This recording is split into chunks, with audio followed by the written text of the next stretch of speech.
జారు జారు బండాలే బియ్య జంపన్న వాగులే బియ్య కోటొక్క మొక్కులే బియ్య కొట్టేటి కొబ్బరిలే బియ్య తల్లి సారక్క నీకు 10,000 శనార్థి అనుకుంటా కోట్ల కొద్ది భక్తులతోని కోలాహలం సురువైంది మేడారంలా. బుధవారం నాడు సారలమ్మ కన్యపల్లి నుంచి గద్దెలకు చేరుకున్నది.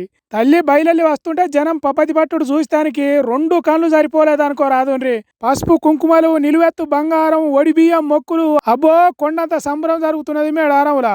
బుధవారం నాడే పూనుగొండ్ల ఊరు నుంచి పగిడిద్దరాజు, కొండాయి ఊరు నుంచి గోవిందరాజు మేడారం గద్దెలు చేరుకున్నారు. ఒక్కొక్క ఘట్టం ఒక్కో తీరుగా భక్తుల ఒళ్ళు పులకరించేటట్టు జరిగినాయి. ఆసియా ఖండంలోనే అతిపెద్ద జాతర, ప్రపంచంలో 2వ అతిపెద్ద జాతర కాబట్టి కోట్ల కొద్ది జనం తల్లుల మొక్కుల కోసం మేడారం చేరుకున్నారు.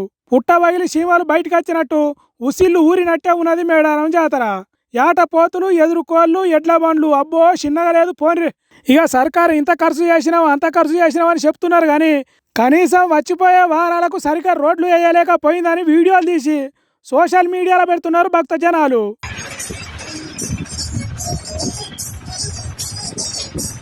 కోట్లకు కోట్లు ఖర్చు చేసినామని చెప్పి చేసింది ఓ గిది.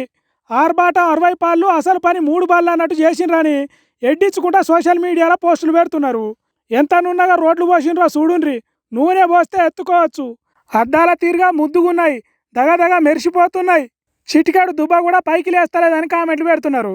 సరే సర్కారు చక్కదనం అటుంచితే న్యూజిలాండ్ దేశం నుంచి వచ్చిన భక్తులు సమ్మక్క సారలక గద్దెల కాడ ఎట్లా మొక్కులు తీర్చుకున్నారో చూడుండ్రి.